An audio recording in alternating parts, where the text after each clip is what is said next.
What's going on, everybody? Welcome into tonight's show, Monday Night Quarterback with the coaches here on Bama Football on YouTube with yours truly, Coach Smook, Coach Jay, and Coach Sean from Huntsville. Fellas, how's it going? Coach Jay, how you doing, brother?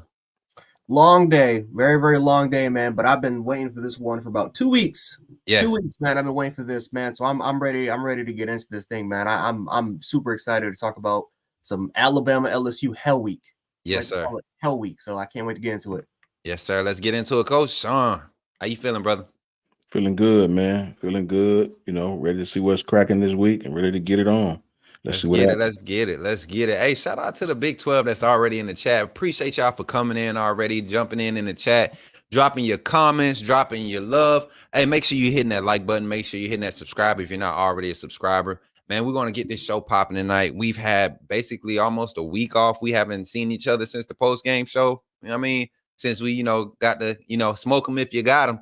I know y'all enjoyed that extra week of being able to just rub that in Tennessee fans' faces, but honestly, to me, it didn't last long because I was on to the next. I was ready and eager to get to this game right here. It was hard to have a bye week as a fan, but definitely as a coach and as a former player, I understand it. This is that perfect week to have a bye week and get some guys fresh, which is something that we want to even, we're going to start to show off with the fact that Coach Saban was just testifying in today's interviews that we got guys coming back 100%, guys out there practicing full padded, going full 100%. How you feel about that, Coach Jay? We getting some key guys back, especially on the defensive side, 100%. Oh, we need it. We need every single piece that we could potentially get, man, because I'm telling you, against this LSU offense, not to play around with. This is not the offense to play around with. We need every single piece that we can have on the defensive side of the ball. We need to try to generate as much pressure as possible. We need to try to get as much depth on the interior much as possible. We got to try to get as healthy and as focused as possible, man, against a very, very tough, possibly the best offense in the nation. So I love it. Love what Nick Saban had to say, but now we got to just prove on the field. Coach Sean, how you feel, man? Let's jump on the offensive side. We got some running backs that we're kind of playing nicked up. Offensive linemen that were playing nicked up. We had CJ Dupree, and I want to say, was it Kobe Prentice? No, it wasn't Kobe Prentice. It was somebody else, and not serious injuries, but guys were nicked up. And so, how does it feel to be getting some key pieces back, man? Especially with the offense just looking like they're hitting their stride, closing out that Tennessee game. Man, I hope we get them back. We we'll need them for this game. I think this team is playing keyword playing better than anybody, as on offense especially, just as well as anybody in the country. We need every piece we can get for this game to give us an opportunity to be well-rounded. Christian Troy, what's up with you, man? Jonathan Hurst, what's up with you, bro? We definitely need every piece we can get, man. I hope the guys be back in full effect and ready to go for this game, because I think LSU is getting a couple of pieces back as well on that offensive line. Yeah. So we're just going to jump into that, man. Just news about, we were celebrating our news about guys coming back. LSU was announcing they're missing like 4 key pieces on their defensive side. They are getting their left guard. I want to say that was the left guard they're getting back. Yeah. And I think one of their wide receivers is questionable for this weekend. So man, you always want to see somebody, you want to see your opponents at their best. I'm a competitor. I always want to see my opponent at his best, but definitely prayers up for that team. But next man up, nobody feeling sorry for nobody. Next man up, just like we would have to.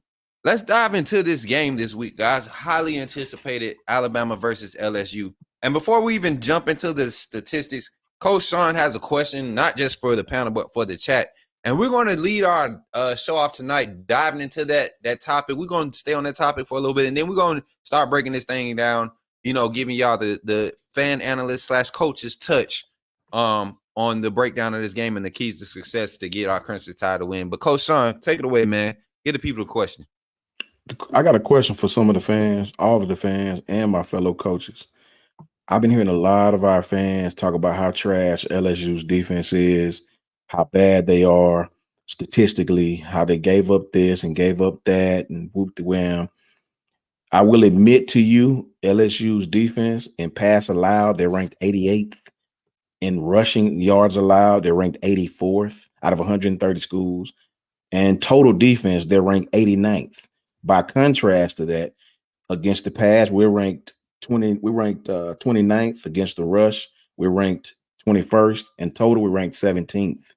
So by those numbers, I'm not going to tell you what our offensive numbers are, but by those LSU defensive stat numbers, we all admit they hadn't been an outstanding defense by far, right? Here's where the numbers will fool you.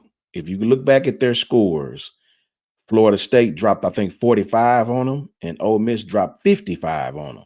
So my question to the Bama Nation is, in your opinion, is LSU's defense trash? Because if you say yes in the chat, give me a yes or no in the chat. If you say they're trash, by that same token, can you say our offense is trash? Because our offense, statistically, by those same numbers, passing, we rank 77th. Rushing, we rank 76th. And total offense, we're ranked 78th. So that's very similar to them on defense. So if LSU's defense is not, if they're trash, is what I kept hearing, is our offense trash by that same token? That's my question to the coaches. That's my question because what I want to say before you guys answer is, there's only been a few teams to really exploit LSU's defense, and that's why their numbers are skewed like that. They're not very good. Coach Smook made a good point earlier about how they struggle with Arkansas, but we all know you can have games like that. Are we capable of doing what Florida State did to them? Are we capable of running intermediate passes? It's what Florida State did the whole game.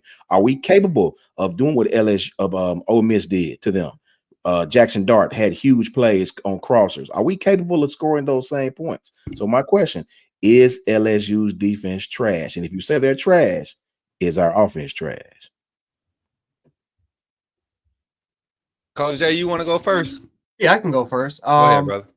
No, I mean, yeah, our offense statistically, if we're looking at the statistics, yeah, it's not. Yes, strictly good. statistically. Yeah, like it's not good at all, actually. We're one of the worst passing teams in the nation. Where rushing wise, we have not lived up to. I mean, we used to be a top 10, top 20 rushing team nationally almost every year. That's no longer going to be the case for us. So, I mean, I've always kind of said this before. If we're talking about which side of the ball is more superior, it's LSU's offense. If we're talking about on both sides of the ball, which side has the better elite four statistically, it is LSU. They're literally in the top 5, and I think in seven categories nationally in the country. Number 1 total. Yep. Just taking a look at some of they're number 2 in points per game, 43.9. They're number 1 in the country in total yards, like you just said, 543.1 yards per game. Passing yards, 343 yards per game. Rushing yards per game. Underrated stat, ladies and gentlemen, 200.1 yards per game. And again, for 4 games in a row, they've averaged over 227 rushing yards per game. So so pretty much what Coach Sean, and I think this is what Coach Sean is trying to tell you guys is this game is going to be a lot closer than people expect it to be. Now, again, we know that our offense can be better based off of our personnel usage and based off of, again, we haven't really had a complete game, but just know for the fact that we know that from last week how we scored 27 points unanswered, really 20 points if you take away the fumble. But this offense can get going in a hurry. But yes, ladies and gentlemen, LSU's defense, even though they're poorly ranked, this is a team that they have personnel that can give us problems. They have matchups that can give us problems going against our offense, which has their struggles. So this is going to be really a very interesting matchup.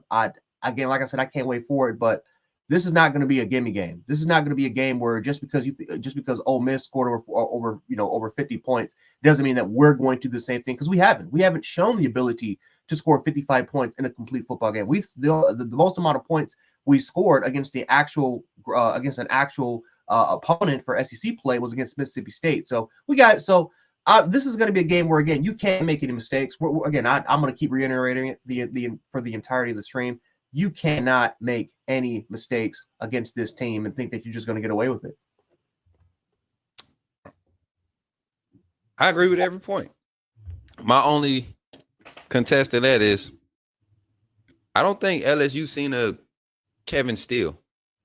I don't think Alabama has been able to have the luxury of not seeing a LSU style offense, a LSU capable, equipped style offense in Texas. We got to see that in Ole Miss. We've got to see that in, I would go so far as to say, is even in Mississippi State. We were successful in disrupting it. And if you want to be statistically correct, going into that game against Arkansas,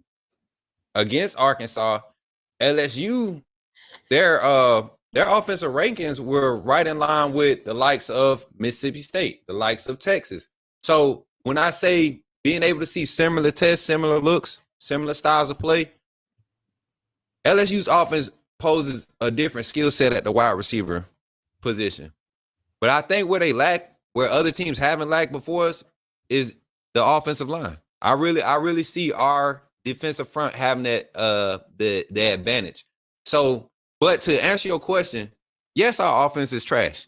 This offense is way beyond. This is beyond trash, because you talk about how long it took for us to implement pre-snap motion.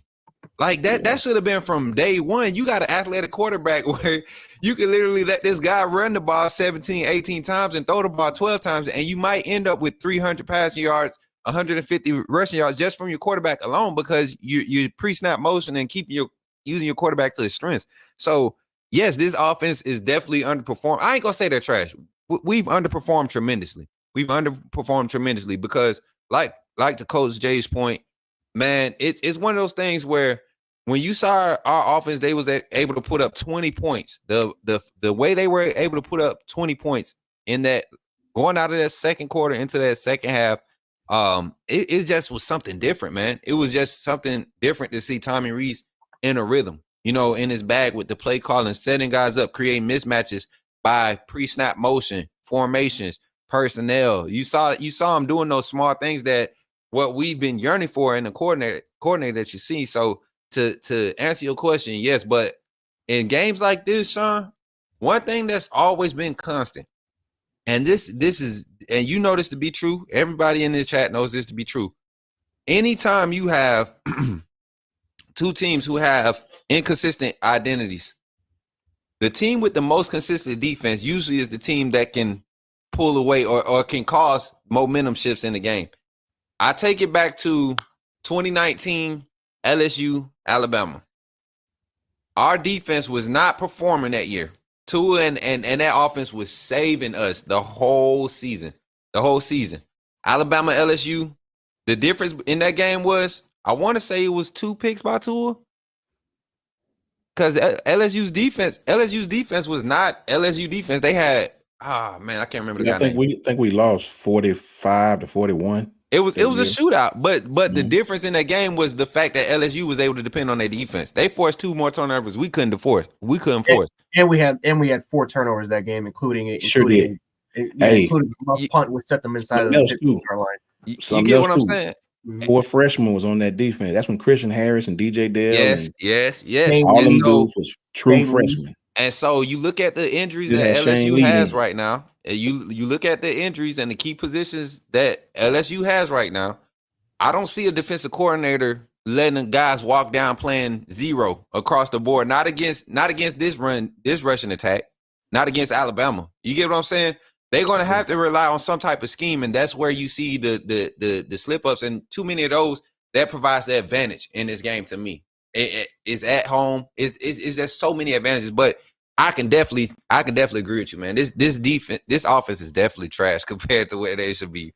So before you go to the next segment, real quick, you know what throws a monkey wrench. Everything you said is spot on, but you know what throw a monkey wrench in that? When you have a quarterback like Jaden Daniels, that they run design quarterback keepers for that kid. Man. That scared me to death, man. It just does. Yeah. Jackson Dart is not like this kid. I think all the running quarterbacks we face is not like this kid. I watched him against Ole Miss, and I know it's Ole Miss, but I watched him against Florida State, who run at times on third down a lot of similar things that we run. Yeah. And man, the first half, I don't know what happened the second half, but the first half, Jaden Daniels, man, is another type of baller, man. And let's jump into it, man. Let's jump on our defensive side, because that's where I feel like I feel like our offense can definitely score against their defense. I think we all can agree with that. Even with a slow first drive, I feel like our offense could get going against their defense. They just don't present enough personnel mismatches on that defensive side. I feel like we create more mismatches on the outside this year than we did last year. So defensively, though, let's jump to the defense. Jaden Daniels is going to be a focal point in how we contain him. My key, and let's start at the defensive front. I think if we can get 3-man pressure, 4-man pressure, just collapse the pocket, 3-man, 4-man early and consistently to get him off platform, that goes to our advantage. That means you got an extra linebacker in cover spot. You got an extra linebacker in running back cover spot. You know what I'm saying? Like you get to shadow the option better. You get your nickel corner gets to play a little bit closer in the box because he's not helping for run support. He's really just locking down, not giving up that free space. So I don't know. What do you think? What do you think the key advantage lies in with containing Jaden Daniels, Coach Jay? No, you got to play contain. You got to have that. You got to have that one person that can simply. You have to limit his ability to run, especially up the middle. The last couple of weeks, we have given up some really, really big runs up the middle because we haven't really had that much. We didn't really have that much of a quarterback spy. I think at times there were times where we kind of gave up way too much cushion up the middle. So when that pocket was collapsing, and then as soon as you see a hole, you've seen quarterbacks for the most part like Milton or KJ Jefferson that was able to just easily take off. So that's kind of the hard part about containing Jaden Daniels is because you can collapse the pocket, you can try to have him squared away, and he's going to find an ability to simply just go because of his speed, because of his quickness, because of his explosiveness. So you got to have a spy. You got to have someone that can negate his ability to be that person. And this is why interior pass rush matters. The key difference, what I watched in the game between Florida State and LSU was their interior pass rush. They had 3 to 4 that destroyed LSU's interior in the second half of the game because all of a sudden they just pushed and mushed the pocket and they took away the running lanes. It made it easier for the contained guy to see exactly where Jaden Daniels is going to go, or you can even project where he's about to go because once you close away those running lanes up the middle, then what's Jaden as a quarterback, as a mobile quarterback, what are you going to try to do if you're trying to take off? That middle lane is clogged up. You're going to go on the outside. And when you try to go on the outside, when you have speed rushers like Jared Verse, there's like 3 other players that they got from the portal that are speed demons. It's gonna make it easier, man. It's gonna make it easier for your contain guy to go out there. Again, it can cause some broken plays here and there, but it's gonna make your job a lot easier to try to contain a mobile quarterback. So you got to find a way to take away those running lanes, especially up the middle. I would rather him go all day, keep going outside, get outside the pocket. Because we have the confidence. I believe that we have the speed in order for them to stop it.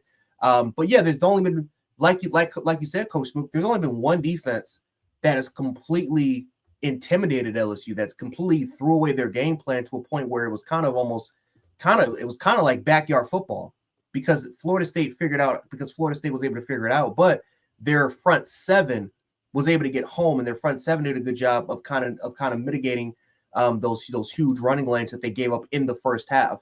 Bama's defense, like I said before, that front 7, that's how you do it. That's how you stop. You got to cause havoc. You got to cause disruption. But most importantly, you got to play disciplined football. And if you can do that for all 4 quarters, you're going to at least take away one of the most important elements from his game.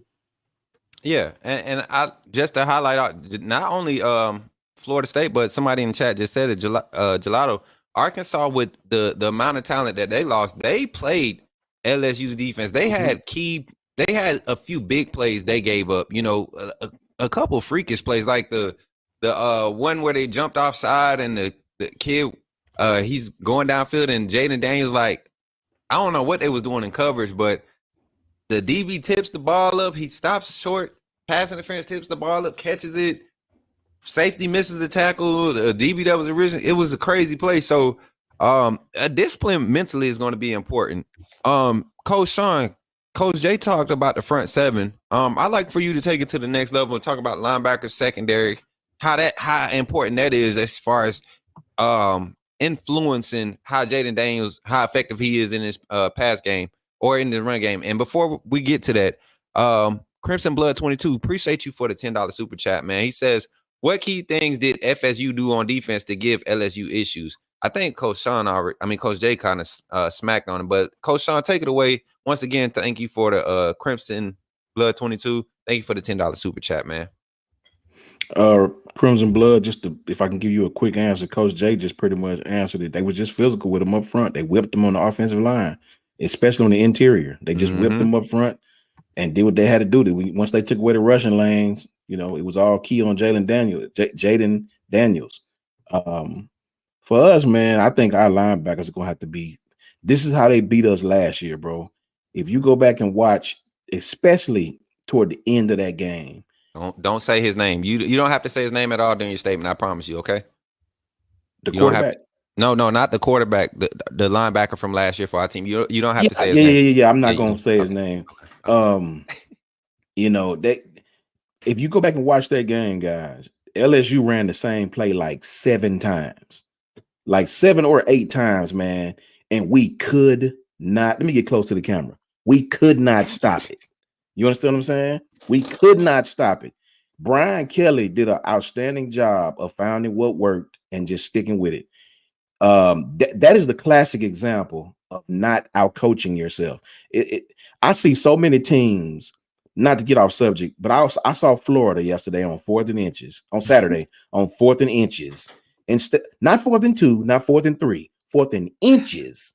Run some kind of weird trick play where the quarterback didn't have the ball. Like sometimes you can just be too cute, man, and out-coach yourself.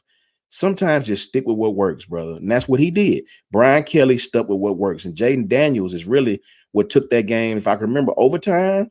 And that's what beat us. That's what beat us. So our linebackers are going to have to be extreme, probably more disciplined this game because Quinn Ewers doesn't take off like that. Right. Quinn Ewers is a run when I have to. This kid is a design shotgun, drop back like I'm going to throw the ball and take off. So we have to be exceptionally disciplined up front, gap sound. Linebackers have to not get fooled with their eyes. Their eyes, don't let your eyes play tricks on you. Being undisciplined is what makes LSU so dangerous, man. Their offense, their wide receivers, Smook specialty are awesome. Yeah. They're awesome. They're aggressive. They big. They fast.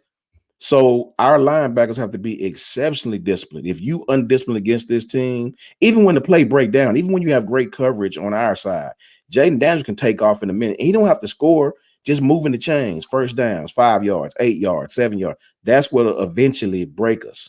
So our linebackers, to answer your question, have to do an exceptional job with their eyes, exceptional job being gap sound, and really play sound football on the defensive side of the ball. Correct.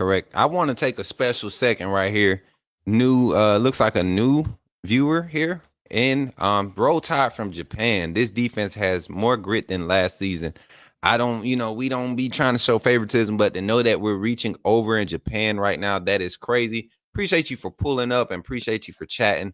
Welcome to the chat. Hope you're enjoying the show thus far as we're diving in and breaking down this LSU and this Alabama versus LSU matchup this Saturday, which kicks off at 7:30 Eastern Standard Time. I want to say 7:30 Eastern Standard Time.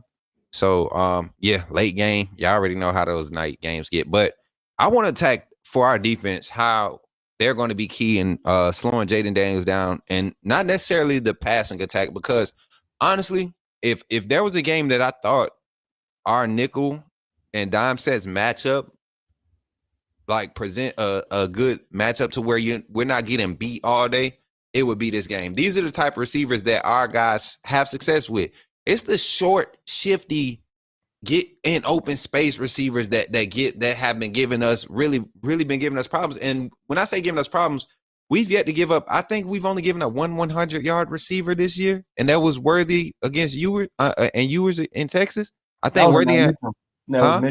Yeah. One of them had 108 or something like that. Yeah, so, Mitchell had 134, I think, in that game. 134? Was that 30 total yards? Because the jet sweep was the little thing, the little touch pass. But I'm saying like our defense, our passing game, our pass defense has been consistent. It hasn't been the greatest. We haven't forced a lot of interceptions. There have been opportunities, but these guys have been, getting better in tackling. They've been getting better on closing on the short routes. Still giving a little too much cushion. I would love to see Kevin still allow those guys to walk up and play a lot more physical this game, being that you're dealing with bigger body receivers. Get active in those guys early. I used to tell wide receivers, you get a short DB on you close, you got to create space quick. Because if he get up in your jump, you're gonna be off. It's hard to deal with, for 45, 50 snaps a game when the DB is just he's got the freedom to just disrupt from the line of scrimmage. So I'm curious to see how our leverage is this game. But I do think we have the advantage as far as coverage. My thing is the run support and helping contain Jaden Daniels. Being disciplined, not getting caught up, like you said, Coach Sean. We always talk about the linebackers keying on, not getting lost with the eye candy and the ball fakes and stuff. But our safeties are such a intricate part of run support for the way our defense is designed. They have to be even more disciplined because LSU is going to run slot fades. Anytime they're in plus 40, they're going to run slot fades. And they'll run it from plus 40, plus 30, they'll run 20 in. They'll run slot fades. They will run quick slot fades. They will give you a 3-by-1. They'll motion the running back out, and they'll still run slot fades. So we have to be ready for that. And the only way you can be ready for that is if your safeties are playing discipline, hugging hashes, and trusting their instincts. Hugging hashes, that's the easiest way to beat a team like this. Keep it all in front of you if you're the safety. If you play like that, I don't care. Unless you got to walk down, man assignment. You not crossing, you not match zoning. Keep it in front of you, and we'll be safe because Daniels, he will get overconfident. He has a reason to be overconfident. The kid is on fire right now. And against Arkansas, he was overconfident. Against Ole Miss, he was overconfident. And I feel like we have the coaching staff this year to create a different feel around him this year. We may not get 7 or 8 sacks, but I feel like we'll create 8 or 9 plays because of the front, because of the linebacker discipline, and because of the coverage on the back end that will feel like 8 or 9 sacks. You get what I'm saying? So I think that's the difference. I think we kind of touched upon everything. I don't really have any major concerns about our defense containing Jaden Daniels. If LSU was to come out of this game with 20 points, we beat them and only gave up 21 points. I think that's an excellent game for our defense. And I'm talking about keeping them under 120 rushing total, keeping them under 300 passing and giving up 21 points. That means they getting good field position, short drives. That's what they're scoring on. Any long drives, we're not giving up points. I like that. So I don't know, y'all got anything else for the defense? Any mismatches y'all see? I see the chat talking about Brian Thomas, the slot receiver. I like Brian Thomas. He's probably got the best hands in that receiving core, honestly. No. You don't think so? No. I agree with you. I would just say this too, just to kind of, because this was actually a very interesting stat that I forgot to kind of talk about is LSU hasn't played a top level defense since Florida State. Every defense that they played against wasn't even top 50 nationally. Like literally, if you look at their defenses, top 50 wise, the only one that came close to it was Ole Miss, which Ole Miss they're like 63. Yeah, they're not even in the top 50. So, it's very interesting because again, the film the tape that I kept looking at the all 22 was that Florida State game, and it was just insane how much it's insane how much of a difference that they made in the second half because they just dialed in. They didn't do anything too crazy. If you actually go back and you take a look at it, they just won. It was a couple key plays that were highlighted. I think it wasn't Jared Verse, but it was somebody else coming in the edge. It was both their edges, and they kept doing it consistently for like maybe 4 to 5 plays. And as soon as their coordinator saw that, how they literally were destroying the tackles and just kept collapsing that pocket, and Jaden Daniels would get a little trigger happy because his timing would be off, and he'll rush the progression. All of a sudden, he said, "You know what? We're winning in the interior all day. Now all of a sudden, our edges are collapsing the pocket, and they're winning that.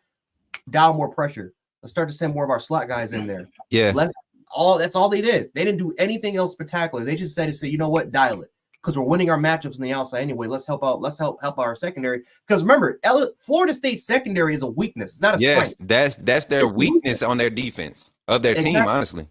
Yep. Hey, and don't forget, they had their quarterback made a lot of plays with his feet in the second half, and their intermediate passing game was spot on in the Yeah. second half. Yeah. And you know what? I feel like, and as we transition to the offensive side, I feel like this LSU defensive front with Wingo being out, that is a big loss. That's not somebody you just go out there and replace. You talking about what LSU is known for, what LSU Bama games are known for, the grind in the trenches. Your key, the centerpiece for your interior is out. That's a big hit.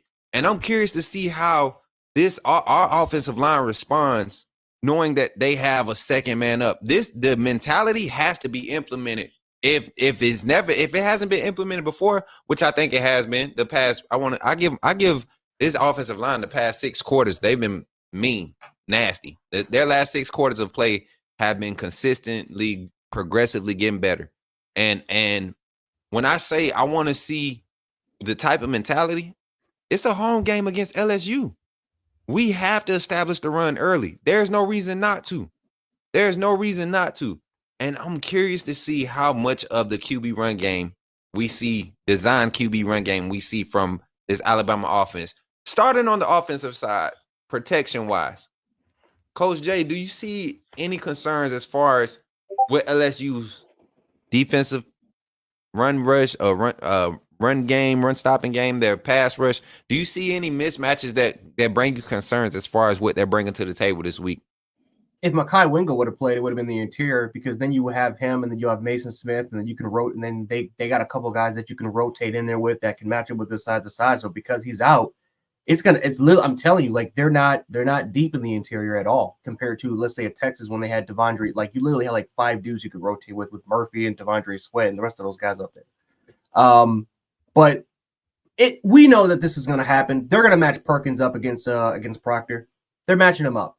This is going to be one of those games where I think Perkins, he's going to have less response, because notice they've lessened his responsibility because they try to make him this all-around linebacker. This is what the Dallas Cowboys had problems with Micah Parsons when they were trying to figure out during the preseason. It's like, you know what? Instead of just having him play just as a regular kind of as more of a weak side backer, let's just put him off the edge. Let's put him off the edge. Let's rush him. Let's just rush him in the middle. Let's literally just move him off the field, and let's rarely just put that dude in coverage. And I'm telling you, with Perkins, they're starting to figure that out now. I don't know why they even did that in the first place, because the first 4 games Perkins, I don't even think he had I think he had like maybe 1 sack, because they kept doing that. They were experimenting with him, but now all of a sudden they're saying, you know what? Let's just go back to how we used him last time. Use him as a spy. Use him as a rusher. So this is gonna be again, Anthony Hill. That's what Texas did with Anthony Hill. Anthony Hill had 2.5 sacks this game. Perkins is going to be a key player. That could be a mismatch everywhere, because you don't know what they're going to do with him. But if I had to guess of where the majority of the snap count is going to take place, I would not be surprised at all if they say, you know what, because we don't have that much depth in our edge rushing presence anyway. Maybe that this is a game that we can use at times. We can create certain packages and just literally just play him off the edge and just get him out of practice, because that's where he lines up most of the time anyway, is on that left side. So that's the one area where I'm a little concerned with, because even though Proctor had a much more improved game, and I think he was matched up against Pierce in that Tennessee game, Perkins is better than Pierce. He's fat. He's more explosive than Pierce coming off that edge, and he can dip underneath. He is a very, very good and explosive pass rusher that can literally create some havoc. But I'm gonna be honest with you, this is probably the one defense that I've kind of looked at and saying, you know what, they have a couple of players here and there that can cause us issues. They can create turnovers here and there, but it's more, if you take a look, it's more on the offense making mistakes, making huge key mistakes, and their defense creating those actual plays. Like it's weird taking a look at LSU's type of film. And again, not trying to be disrespectful or overestimating them, but it's not a creative defense. It's not a defense that literally it should not scare you, but when your offense continues to make self-inflicting wounds like we do, that is where the concern lies. Facts. Coach Sean, Jalen Monroe and his timing, that's something that me and you have been critical about of him this season, this whole year, even coming into the season.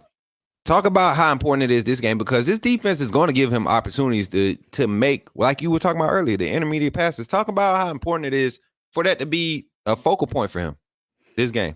That ties right into what I was just about to say with Coach Jay. I think you guys make awesome points, bro, and I hear them, and I actually open my eyes to what you guys say. But I've got to take the other side of it. You know, I don't have that. I would take what you say and agree 100% if I had faith in a competent offense. I don't have faith in our offense to take advantage of the things that they're going to see. I just don't. I'm sure we'll score on some broken, busted play, throw the ball downfield. I'm just not sold on the fact, and not necessarily from Jalen Milroe, but I think the things that Jalen do well, I think at this point people know. So some teams are willing to give up certain things against Alabama that some teams won't. I think other teams will play Jalen Milroe to not allow him to beat us with his feet on 3rd and long. I think they'll give up things in the intermediate pass route. I don't think they believe he can really hit those routes consistently. So I think that's how LSU will play on the back end. I know LSU play man a lot, and I know their secondary is not very aggressive at all. But I don't know if we're confident enough to consistently make them pay. I say that based on not how good LSU is on defense by any stretch of the imagination, but I hate to say it, but how inconsistent, I'll just say inconsistent, we are on offense. I think that the X factor in this game, to me, outside of Jalen Milroe playing well, is Jaden Daniels. I think that kid presents a factor that we haven't seen yet. I saw us make Joe Milton look like Cam Newton out there, right? Well, this kid will take it to the house, right? He ain't gonna try to run over you. This kid will juke you. He'll take it to the house. So Jalen Milroe has to play exceptional football. This is the one game I don't think we're going to be able to get away with a 14 of 21 for 210 yards, 2 touchdowns, and 1 pick. I don't think we're going to win the football game like that. I think we're going to have a Texas A&M type game. I don't think our defense is going to be able to keep this team from scoring the entire game. I don't think we're going to hold them under 21 points. I just do not think that.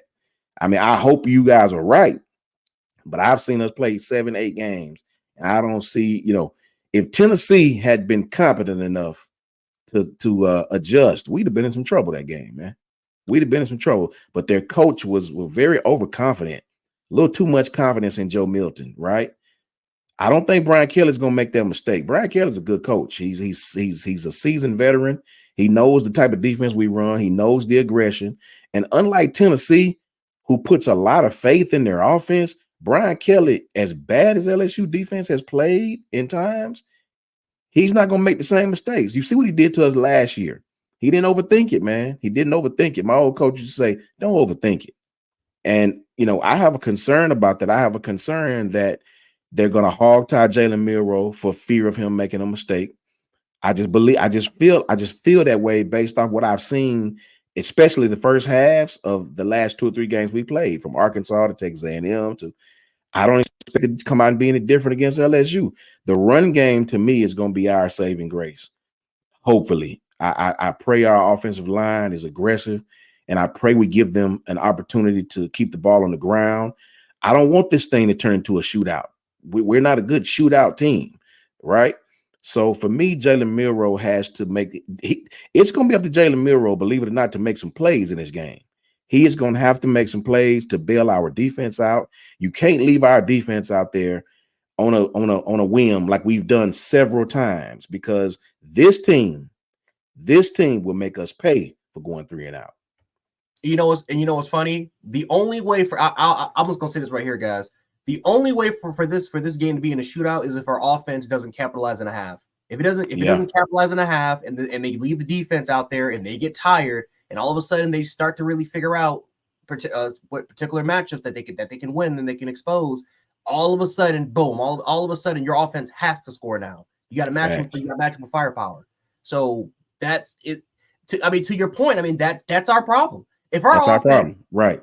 If our offense comes out the gate swinging and they start to score points, not even in fast drives, but you just give the defense just time to rest, right? You don't even have to particularly score every drive. Just give them time to rest. You give them time to rest, and you don't have those 3 quick and outs.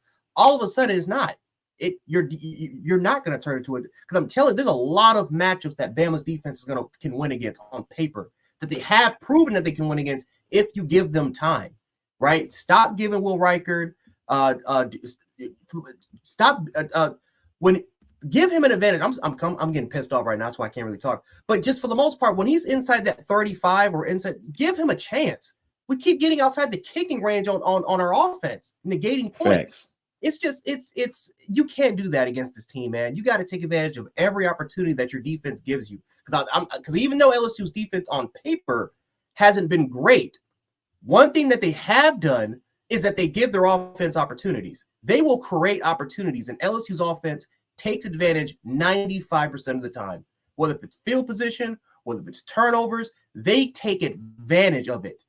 When you look at their red zone offense, when you look at the majority of LSU's plays, which are mostly like 65 plus, like 65, 60-yard drives, that's because LSU's defense, again, they're terrible on paper, but they're finding ways for LSU's offense to work with the short field somehow.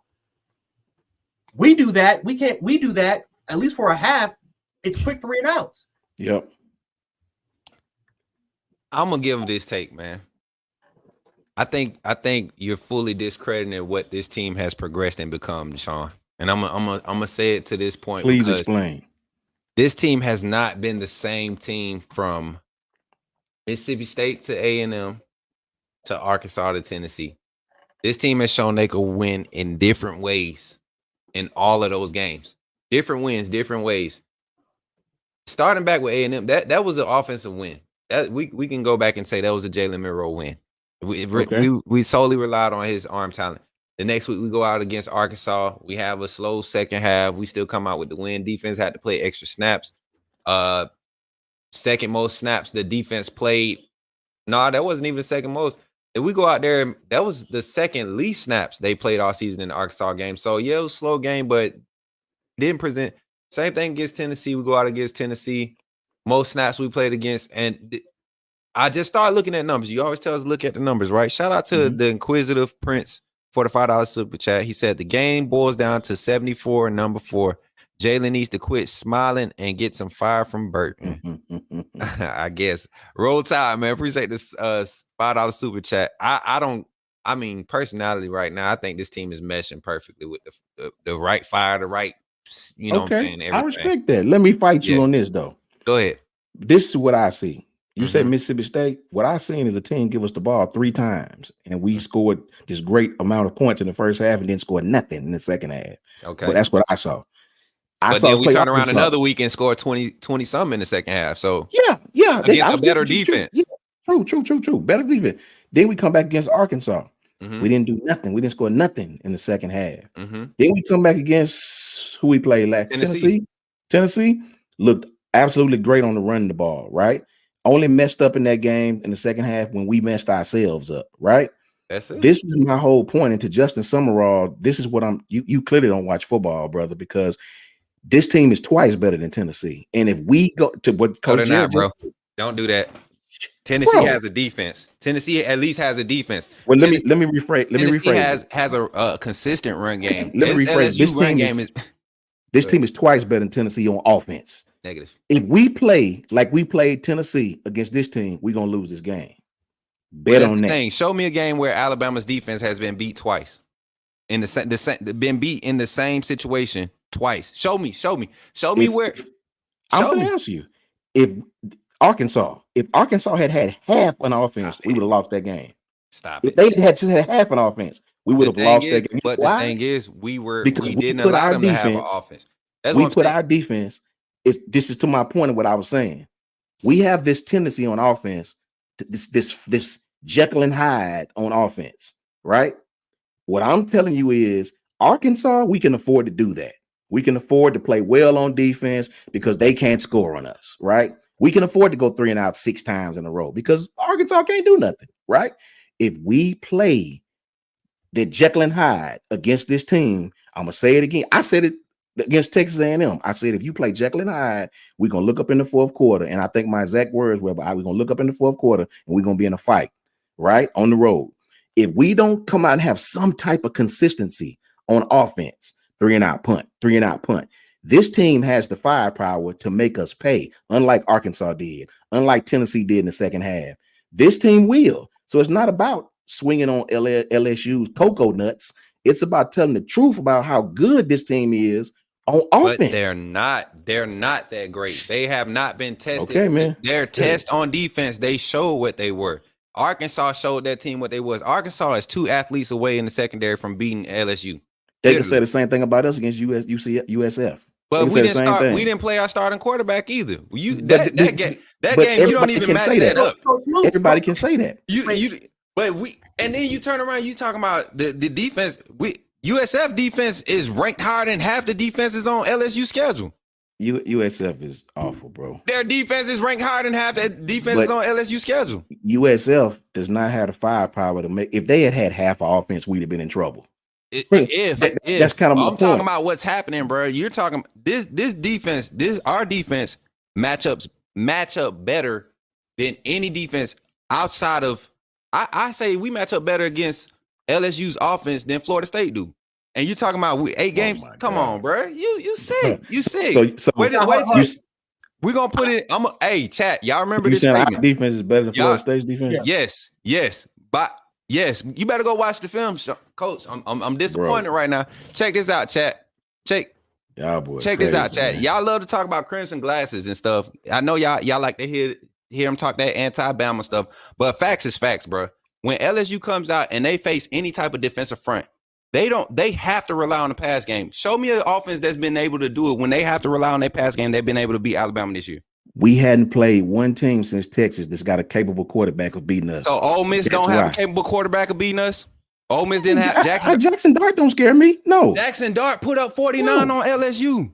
Okay. So how many points? What do you mean? What do you say? LSU Jackson Dart doesn't scare me like Jaden Daniels does. I'm sorry. I went into the Ole Miss game not worried about Jackson Dart. I'm just sorry. Okay. My point is, to my point, and to who was it? To my, I guess let me reiterate my point. Yeah, he Jekyll and Hyde. Maybe these Bama fans will listen. We play Jekyll and Hyde on offense, bro. We don't have a consistently great offense, right?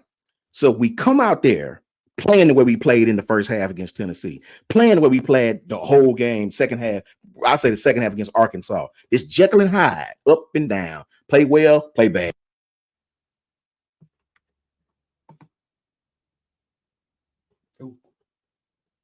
I think he muted himself. Unmute yourself, bro. Unmute yourself.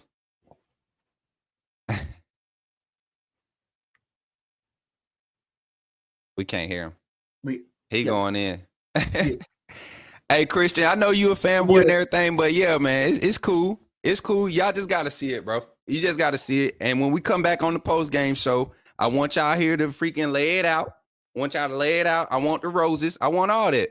Because y'all are really discrediting what this offense and what this team has become, man. This is a balanced team. You don't need the flashy numbers and all that when you come into a game like this. Jaden Daniels is contained. Arkansas proved that. Arkansas is nowhere near the same level of talented defense, nor do they have the same caliber coordinator as on their defensive side. They don't have the coverage skills on the perimeter. Like, I just don't see it. And the way this offensive line, LSU offensive line, been struggling, and the defensive line is surging. Come on. Kevin Steele, I don't believe Kevin Steele is that incompetent. I don't see Pete Golden shouldering up. You know, that's just my overall take on it. We'll see. That's my overall take on it. I will say this. This is one thing that will give me concern, because I think both of you guys got some points. Was that, again, we made major improvements on the offensive side of the ball, but I will say this. Even though I think for the most part, like, Tennessee had 2 opportunities to score with Joe Milton missing wide open receivers in the back of the end zone that Jaden Daniels won't miss. Facts. That game Tennessee could have easily put up over 27 in the first half against us. And we're talking missed wide open opportunities, really good design routes that he just couldn't. He that was on him. He couldn't execute. Jaden's going to do that. You look at the A&M game. What happened towards the end of that game? A&M had 3 opportunities on consecutive drives in the red zone, which they couldn't capitalize on because our offense was incompetent. Our offense, it was quick 3 and outs, barely gave our defense any energy. Imagine if we didn't have the block. Imagine if, for the most part, we didn't get those. We didn't get a couple of those stops.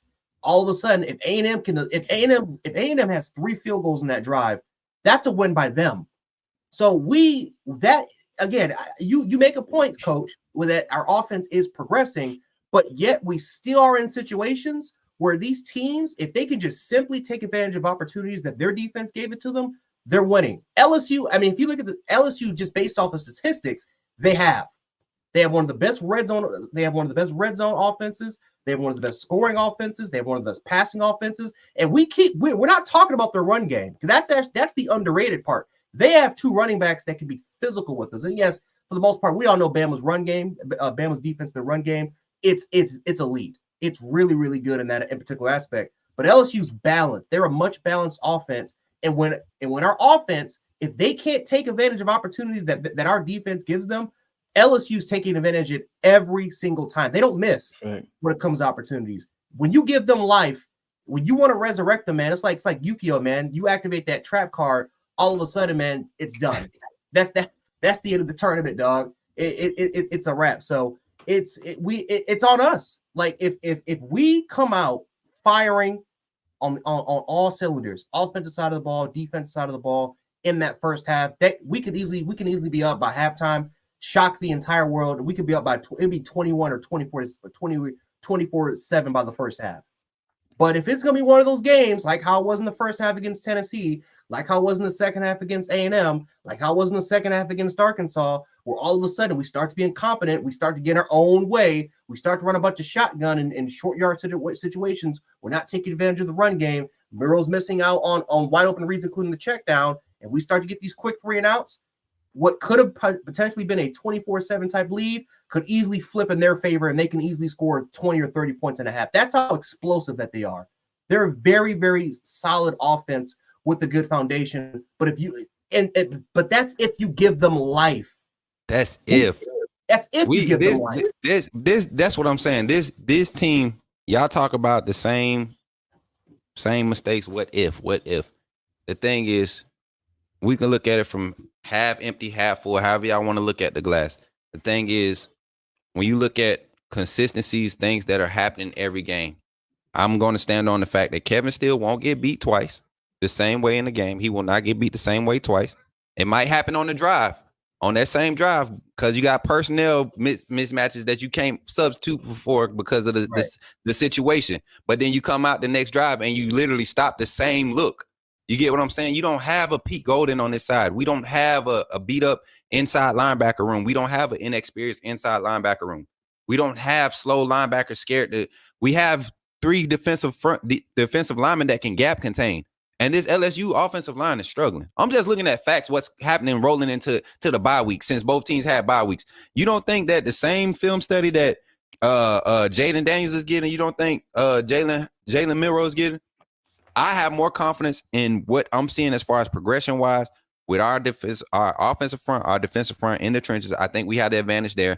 If you can't get the trenches established on either side of the ball, which I don't think LSU will be able to, Jaden Daniels hit what he can do, creating all them plays. You only can do that, but maybe 8 or 9 times in the game before it started making you pay. And it was said in the chat. And if you go back and watch all these games, Jaden Daniels is taking about 7 or 8 big hits this season. If he's taking them type of hits from a Kendra Blackshire or Deontay Lawson, Jahad Campbell, Trez Marshall, Malachi Moore, Caleb Downs, I don't see him getting back up. He's not Joe Milton. He's not that type of dude. We've seen Jaden Daniels, he's a tough guy. He's a great quarterback. But this team right now, the way they're trending, I just don't see it. Now, to y'all point, if we come out, I don't see it happen, but if we do, if we come out slow, if we come out 3 and out, yes, we could be in trouble. Yes, this offense will capitalize that, because that means bad field position. But how often we have yet to see anybody that can really break what this defense can do. I rely on Kevin still in this defense. Offense come along. This game is gonna get crazy, y'all. I'm glad it got heated tonight, because I'm I love the other side of the point of view, but let's not play like stuff isn't happening, bro. That LSU O line is worse than our O line. Yeah, It's horrible. No, I agree. And you trying to tell me that part of the game, as much of a factor it was when we played Texas A&M, played against Texas, against Arkansas, you saw how it affect. You don't think we have the same ability to go and affect Jaden Daniels, who, to me, he's just a more seasoned Jalen Milroe. That's all he is. He's a more seasoned Jalen Milroe. He has the time. What happened in the second half against Arkansas? They don't have a good offensive line. What happened in the second half against them? Broken plays. They scored. They almost beat us just literally on the second half alone because I just don't see the offense, my brother, Coach Smook. I just don't see it, brother. I don't see it. That's the problem. And again, our defense figured them out. Our defense had them in the pool drowning. We had them. I can't wait, boy. I can't wait for post game show. It's gonna be real nice. But this is the concern, though. If our offense lays an egg, if they which they have, let's be honest, and we have not had a complete football game on the offensive side of the ball. The closest we ever had was against Mississippi State. If our offense were simple, just have slow, methodical drives, waste time off the clock, give our defensive energy in the Arkansas game, I don't think Arkansas scores a touchdown in that game. Maybe they score one, but no. What happened? Quick 3 and outs, incompetent play calling, inconsistency. Remember, we came off the gate rushing the football on that first drive, and we didn't go back to it until late in the game. That's my concern is, are we going to get in our own way? That's the biggest concern with us. If we don't get in our own way and we start to, again, we're going to have some issues, of course, but if we can stay with the game plan, we can be a little bit more consistent, we will blow this team out straight up. We'll blow them out. But if we continue to get in our own way, like there has been evidence all season long with this team that the defense, eventually they're going to figure out something. A coordinator is going to, just like how Steve Sarkisian, 13 points in the first half with, I think, 5 red zone drives, 13 points. Defense was on fire until eventually they figured it out. Why? Because our offense kept giving the ball back on quick 3 and outs. That's the biggest concern going into LSU. That's all my point was, bro. This team, if we play the way we've been playing, this team has the potential to hurt us where other teams couldn't. That's all I'm saying, and I'll stick to that before, after, during. This is a fact. Ooh, boy. Okay. So, overall, let's give final takes, predictions, all that good stuff. Let's start on the defensive side. Defensive MVP. Who y'all think is going to be a key factor this week? Who's going to show up and show out? As a matter of fact, let's give two. Let's give 2 guys that we feel like is going to be like the 1 and 2 key factors. They're going to be the guys that get highlighted this weekend on our defense going into this game. Coach Sean, take it away. Defensive guys. You say defensive? Yeah, defense. I had to say Jahad Campbell. I'm interested to see he get a lot of playing time over Trez again. I'm very interested. If he does, I think he has the potential to be an MVP with the team we play and what they do. Jahad type skills may be needed. He impressed me this last game. I didn't realize that kid was that fast, sideline to sideline. I'm not down on Trez. I'm not down on him because he's the thumper of the group. But I say that Jahad or Caleb Downs, one of those 2 guys. I think those 2 guys may come out of this game as the MVP. I don't know though, man, because pass rushers may not have sacks this game, but I think if they can affect Jaden Daniels, I think that's just as good as a sack against a team like this. So for me, I'll go with number 30. I'll go with number 30. I think he has the potential to be the MVP of this game again. Okay. Yeah, I feel like he peaking right now. Like he's in that second year. Like he's just figuring it out. He's in that stage kind of like where Perkins was coming in when nobody knew about him. They knew he was a lot of talent, but he was just starting to peak. He would have flashes, but now I feel like Campbell is probably the most, when you talking about most improved, most consistent right now. I would give that to him in that inside linebacker room. Coach Jay, on the defensive side, who you got being the 2 key guys on that defensive side? I'm gonna say both our safeties, Caleb Downs and Jalen Key and Coach Smook, is because you made an excellent point as far as keeping everything underneath, keeping everything in front of you, everything in front of you. Do not let them try to stretch the ball deep. Let's not try to have one-on-one opportunities with their receivers, and all of a sudden Jaden Daniels becomes overconfident and he starts to take deep shots. Let's stay disciplined the back end of our secondary. And again, we go back to the Texas game. What was one of the biggest reasons why we lost? Because of safety play. We lost because our safety play just was not that, and it was a lot of inexperience for Caleb Downs. That it was literally the wrong place. It was the wrong place, wrong time. If this was like right around this time, I don't think Caleb Downs makes those same mistakes. Him or Jalen Key. This is still a new defense for both those guys. So both those guys are going to be extremely important. Again, keep everything in front of you. And again, we have the athletes. We have the physical secondary and the outside guys that could be physical with them, that can throw up the timing. The slot with against Malachi Moore, that's going to be tested. He's going to be tested in that particular area. But I do think we're going to give him some help. But no, I think our safeties are going to be very, very key for this game. So yeah, I'm gonna say a key factor in this game is going to, like you said, Malachi Moore. But not only Malachi, whoever our third cover corner is, and I'm assuming it's Trey Amos. I feel like we're gonna be in a lot of dime look this game, relying a lot on those three down linemen and your Mike Spy and your weak side linebacker assisting in that intermediate area. But I feel like if we're going to go aggressive with our coverage and play a lot of one high, allowing Jalen Key and Caleb Downs to walk down on the tight ends or the slots, I feel like the key guys in that's going to be able to take away a lot of those looks is Trey Amos and whoever and Malachi Moore, those inside guys covering those, because I'm telling y'all, we're going to see the slot fades. I promise you, we're going to see it about 15 times. They probably throw it 5 times. And when they throw it, they usually they throwing it because they confident in it. So if we see 2-3 early slot fades, then I'm concerned. But if I see Jaden Daniels having to look off those slot fades early, then I know our DBs are doing their job. So those two guys. Jump into the offensive side. Let's go. Give me 2 key, whether it be position or players. Coach Jay, you take it away this time. You go first on the offense side. You know what? Can I go to Coach?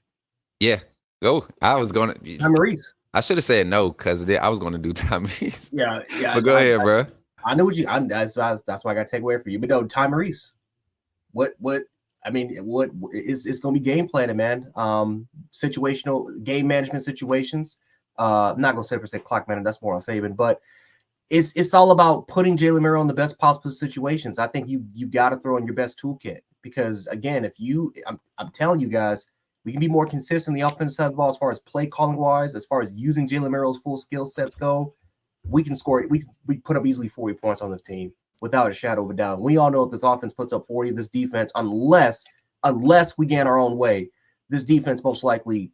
You give them enough time and energy on the sideline, it's over. It's probably over by the time we get into the second half. Yeah. So Ty Maurice is going to be a big key factor for that. Second one, you know what? I am going to say Caden Proctor because I know for the most part, Harold Perkins is going to be lined up on that left side. He's been getting way more snaps on that side of the ball the last couple of games than I think he normally is. I think that's the only person that I'm honestly concerned with as far as generating pressure. But Proctor has improved. Again, I like that game he had against Pierce. He's one of the better SEC rushers in the country. I think Proctor is starting to figure it out. He's starting to get that second half, that midseason swing. He's not a freshman no more now. Yeah, it's gonna be a really interesting matchup. But that's literally the only concern I have. Maybe Mason Smith is also Mason Smith. I think he's still not 100% recovered from that ACL injury. So because he looks slowish. He looks very sluggish. He doesn't. I mean, Mekhi Wingo was the only explosive 3-tech type guy that gave me concern. He's out. So really, it's Proctor. I think Proctor is going to be a big key as far as protecting his blind side. Man, I'm gonna coincide with you, man. Coach Sean. Coach Sean, take it away, bro. Who position groups or players? Give me 2 key people you see or two key groups you see being affecting this game and helping us get this dub? I could go running backs, but I think that's too easy. That's too. I'm gonna go Tyler Booker, the left guard, and Jermaine Burton. Mm. I think Tyler Booker is key in the run game on that left side. I think the left side has been the weaker side of the two in the run game up until the last two games. During the course of the season, the left side was the weaker side. I think the last two games, maybe, the left side has done extremely well. I think Tyler Booker is going to be key because if we can run the ball at least sort of effectively, that's going to help us greatly on offense. I think we can have some success against this defense if we're logical and capable and call logical plays that move the chains. I think we can have some success against this defense. If kind of like what Coach Jay said, we don't shoot ourselves in the foot. So those two will be my two, Tyler Booker, the left guard, and Jermaine Burton to have another game like he's been having, just to continue to play like he's been playing. I think we'll be fine. All right. I'm going to go with probably the obvious X factor. I think this is another prove-it game for my guy, Jalen Milroe. And he's honestly stepped up to the plate every prove-it game this season. I think Texas was his only downfall, even not playing against USF and then coming back the next week and leading the team to victory. Like, he hasn't lost a game since Texas. You get what I'm saying? He's always found a way to be composed. I think the bye week came at a perfect time for this young man. I mean, just to finally take it all in, you know, the energy he's bringing to this team is just different right now. So I think he's going to be a key factor, not only just what he could do with his arm, but just the way he's going to continue to lead this team. I think LSU might present some early tests. They might present. If they don't, it's going to get bad for him because we've seen Jalen Milroe with confidence in his arm and feeling like he can move his offense. That's a dangerous. When he's bouncing after throwing a pass or he's falling through and doing poses, that's a dangerous Alabama offense. And I feel like we have an opportunity to do that. Like you guys said, as long as we capitalize on the opportunities, because LSU is going to give us opportunities. They're going to give us opportunities on their defense. So Jalen Milroe, and then I got to go to my favorite position group where my heart is. I got to go to this wide receiver room. I think they probably going to have I think we're going to have three guys with 60 plus. I feel like Jalen Milroe going to go big this game. We saw him test the A&M game. We saw him test the 300 mark. I think he does it again. And I think the three guys will probably be Burton. I think Malik Benson might get close to that 75.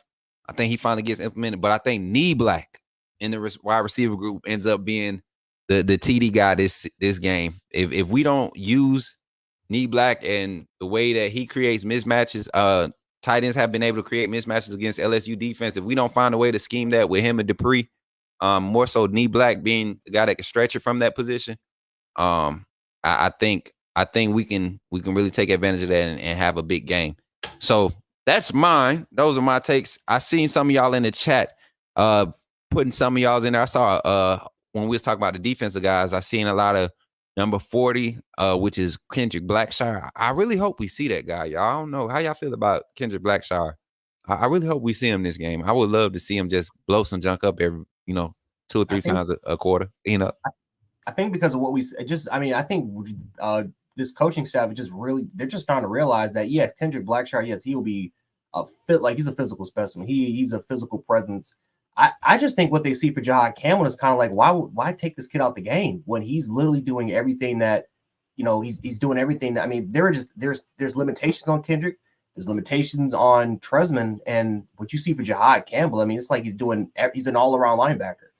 He's a 3-down guy. He has the potential to be a 3-down guy. And I think that they're starting to really kind of realize it and take snaps away from Black and Trez. Facts.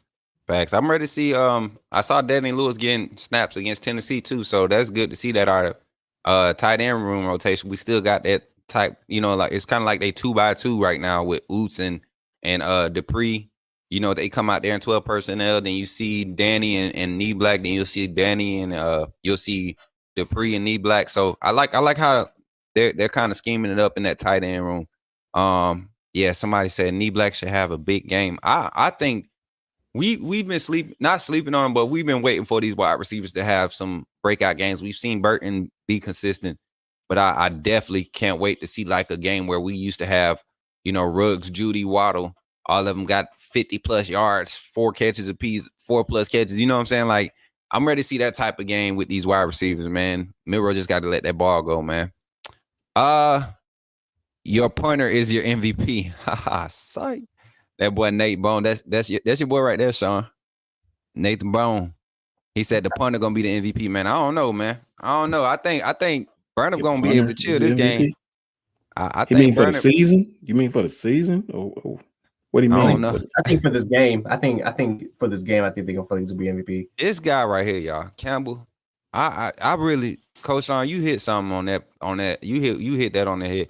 Like I was gonna say it on my defensive take, but I feel like Campbell is coming into that space where y'all remember, was it Mosley? Y'all remember Dylan Moses freshman year when he was forced into playing time, and he just he started looking like baby Ruben for a second, and then he got injured. So Yeah, I mean, Mosley was the same way. Mosley was the same way. How they just really incorporated him in that 2011 defense. Man, yeah, he got hurt towards knee up. Yeah, man. So I want Campbell to just continue to progress, man, because that just provides Lawson more space to just move, man. Lawson works better in space than he did last year, and I think it's contributed to that health. Him being more confident in the knee. You see, he didn't put the brace onto the second half last game, so that's a good thing. He's starting to get a little bit more confident. But a lot of these guys are getting healthy these 2 weeks. This is going to be I think we're going to see a faster, more nastier, aggressive defense, and that's going to set the tone for this offense. Somebody said Jordan Jefferson. Jordan Jefferson, he's working on getting his playbook down because he know where he's gonna be at next year. You know what? I feel like it's gonna be Justin Jefferson, my fault. The key to this game. That's why I was wondering. Jordan, didn't he play for LSU? Jordan Jefferson. I meant Justice Jefferson. Like I thought he was trying to say. Is that who you want? Jordan or? I mean, they're brothers. They're brothers. Are they brothers for real? Yeah. They're brothers. Yeah.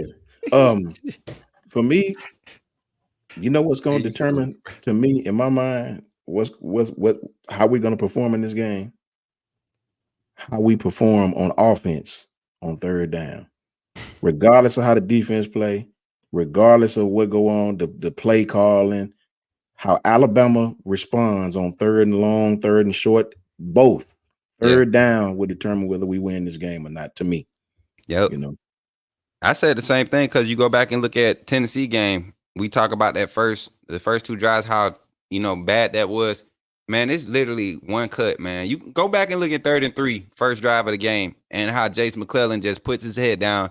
And I love Jace, man. That's he like a nephew to me, man. So for him to put his head down and not see that cut, and we've seen him make those jump cuts, those small jump cuts, and hit the hole and get 5 or 6 out of 2 or 3.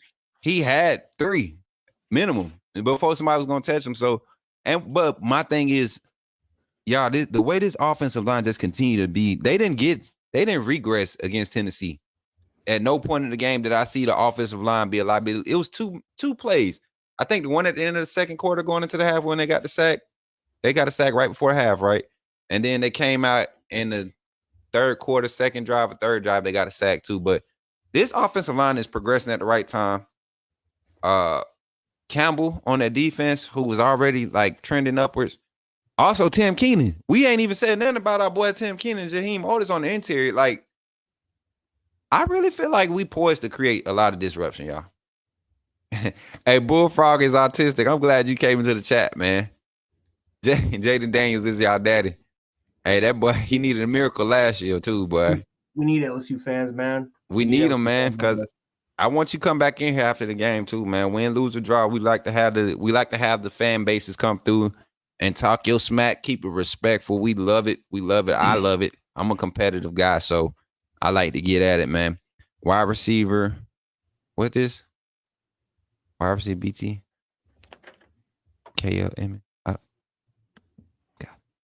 I'm lost. Guys, I'm lost. I don't know. Wide receiver. That's supposed to be built tough, keep licking many nations. I don't know. BT. I don't know, bro. Oh, Brian Thomas. Oh yeah. Okay. Oh. Okay. He talked to the LSU. receiving group. Look. I was like, oh, look. Cuz you should have typed the name. It's Right. You okay. just if you gonna do that, you might as well have typed all the Yeah, names, type T-Ray. the name, bro. Come on, T-Ray. Don't be Yeah, having us in here Brian Thomas, decoding. Malik I am not Neighbors. Sherlock Holmes. They call me Coach Smook. Now I'm not Sherlock. My boy gave me a whole Morse Who's code up in his. KL?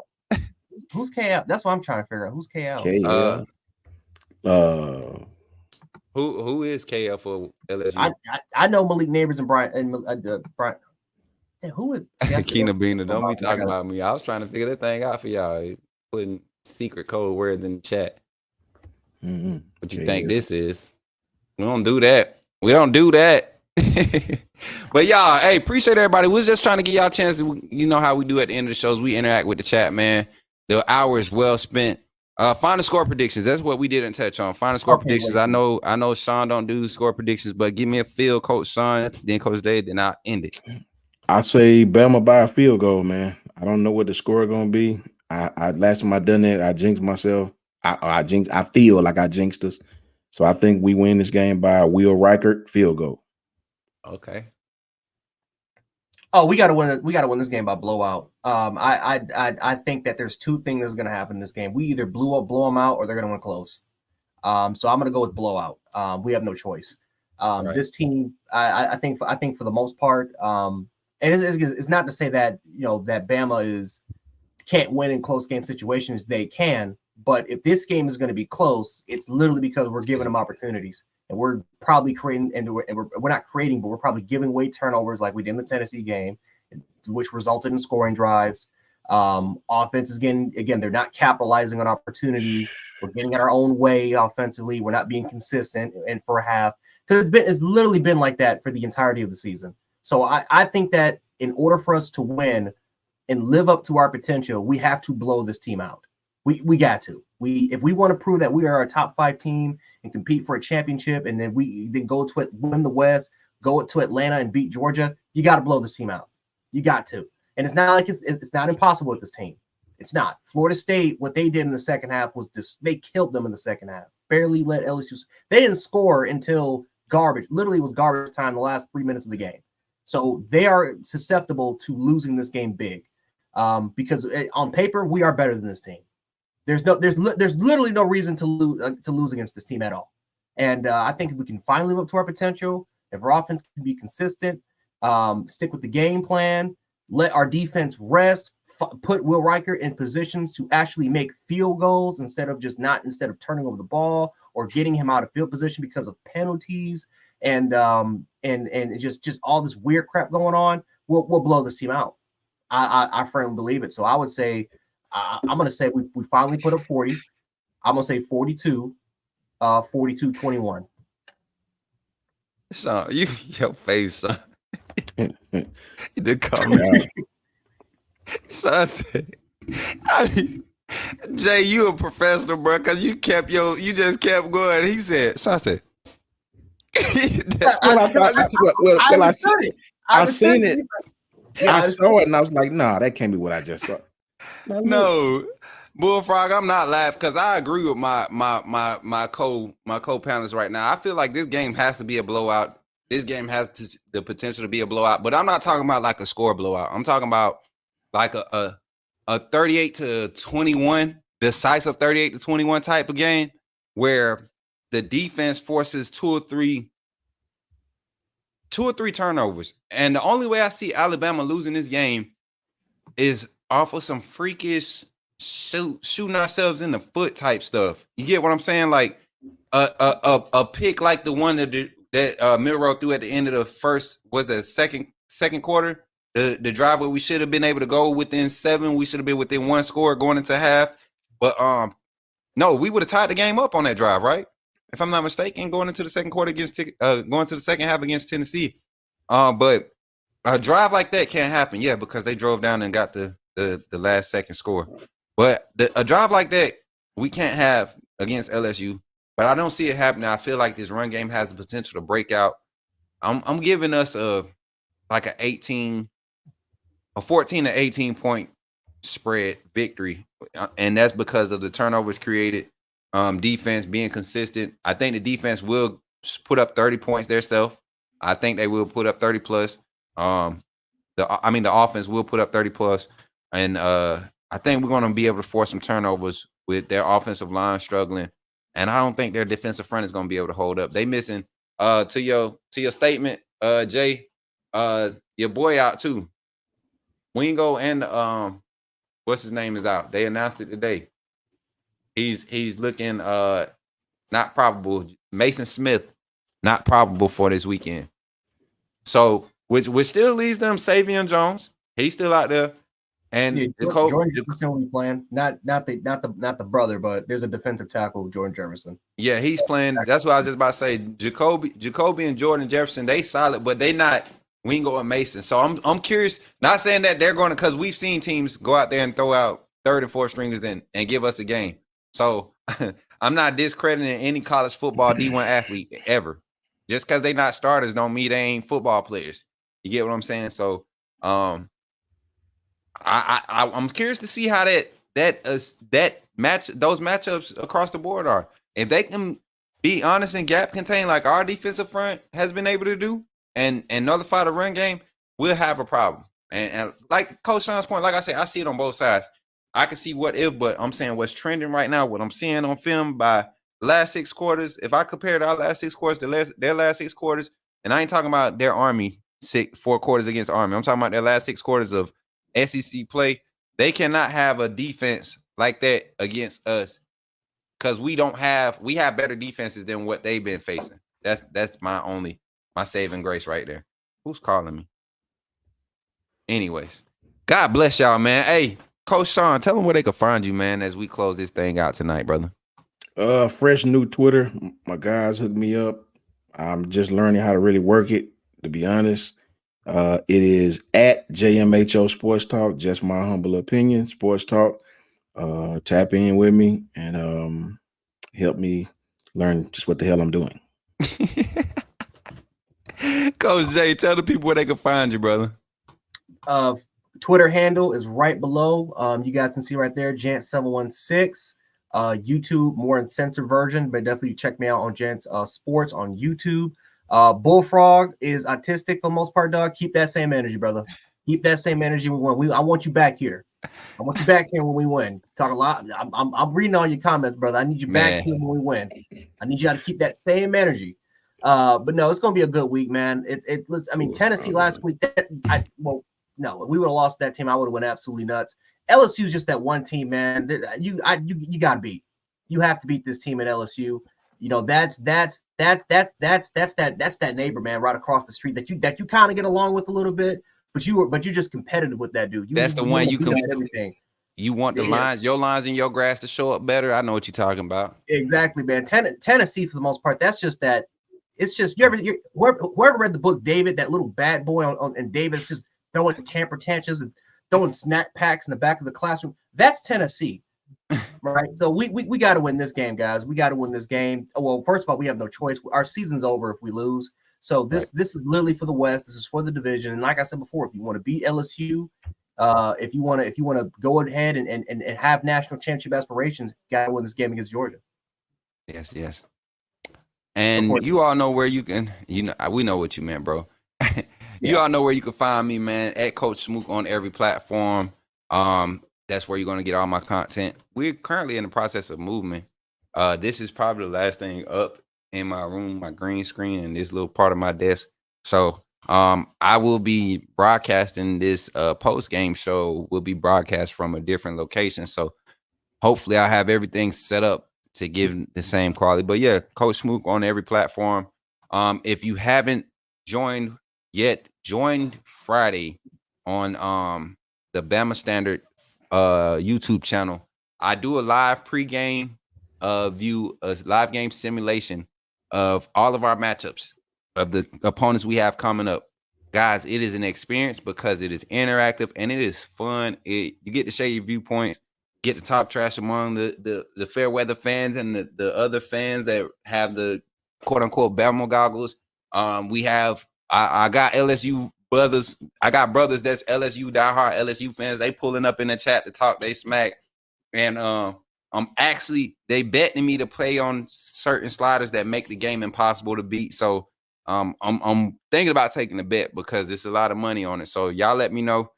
Interact on my Twitter. Let me know how y'all feel about that. But with that being said, guys, once again, shout out to Kyle Henderson and this platform, Bama Football on YouTube, man. We definitely appreciate the opportunity. I know my brothers, they feel the same way, man. This is a cast. We came together. We doing this thing, still learning, shooting this thing from the hip, man. We bringing the passion. We bringing the real. Just like y'all said, man, if y'all want some real insight, some real viewpoints, come here, man. Every Monday night quarterback with the coaches, myself, Coach Jay, Coach Sean. We're here, 8 p.m. Eastern Standard Time. And then you can also catch us for the post-game shows immediately following every Alabama, every Alabama game.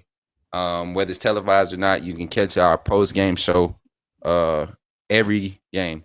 Also, don't forget to check out Kyle every day. He's posting content every day, y'all, on this channel, blowing it up, keeping you informed. He's getting the inside scoops, giving you perspectives on the state of this Alabama program, this Alabama football program. And yeah, man, it's that boy said, Jay, let's lock in 10K. Let's bet 10K right now. See, this is what we're not gonna do. You ain't got no face on your profile. Stop it. Right. We can't trust you. First of all, you don't have your name. Stop. We're not gonna do it. Carla Hinton, appreciate you for pulling up. Stop it. This much love, Carla.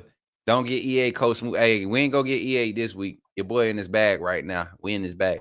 But yeah, so check this out, chat. Don't forget to continue to come through. Share, like the stream, man. If you enjoyed the stream, man, come over and hit us all up on Twitter. Like you said, Coach Jay, he's at Jet716. Find Coach Sean at JMHO Sports Talk. That's just my humble opinion sports talk.